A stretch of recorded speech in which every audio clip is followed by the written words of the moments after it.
পার্টিতে সব থেকে বুদ্ধিমান কে আছে বলুন? কুণাল ঘোষ। লন্ডনে গন্ডগোল হবে কুণাল ঘোষ জানে, তার মানে কি কুণাল ঘোষ করাচ্ছে? এতে ইডেনে গন্ডগোল হবে, সব থেকে আগে কে বলছে? কুণাল ঘোষ। আইবি বলছে না, ওনার পুলিশ বিভাগ বলছে না, ওনাকে পুলিশ বিভাগ যে রিপোর্ট দেয় আইবি এসপি কেউ রিপোর্ট দিচ্ছে না, কুণাল ঘোষ জেনে যাচ্ছে। এবার কুণাল ঘোষ কোন দিকে খেলছে? বদলা নেওয়ার জন্য করছে নাকি মমতা ব্যানার্জিকে লেজে গোবর করে দেওয়ার জন্য করছে? মুখ্যমন্ত্রী বৈঠক কি ফলপ্রসূ হবে? কিচ্ছু হবে, এতে কিছু হওয়ার জায়গা নেই। আমার হয়তো একটা ব্যক্তিকে খারাপ লাগতে পারে, কিন্তু যে লোকটা এই কেসটা লড়েছিল সেই লোকটা আমার বয়ানটা খুব মনে আছে। উনি বলেছেন আর কিছু করার জায়গা নেই, তার নাম বিকাশ ভট্টাচার্য।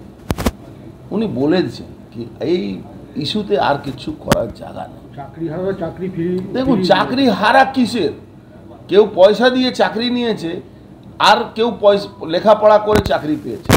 লেখাপড়া করে সঠিক লোককে চেয়েছিল সুপ্রিম কোর্ট বা হাইকোর্ট, সেটা যদি সরকার না দেয়, সরকার যদি ওই গরু আর ছাগলকে একসঙ্গে বানিয়ে দেয়, এক জায়গায় রেখে দেয়, তাহলে কি হবে?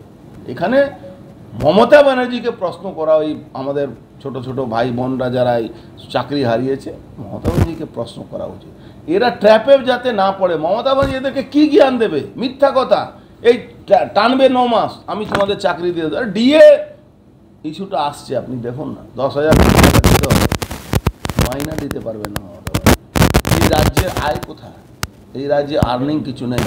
দিল্লি ডেভেলপমেন্টের টাকা দিয়ে রাজ্য চলছে, সুদ নিয়ে ধার নিয়ে এই রাজ্য চলছে কতদিন? সব টাকা তো ভাইপোর নিচ্ছে আর ভাইপোর লোকেরা চলছে। মমতা ব্যানার্জি নিচ্ছেন, মমতা ব্যানার্জির দলের লোক। অটোনমাস বডির কোনো ফাংশন নেই তো, চোরের বডি, চোরের বডি।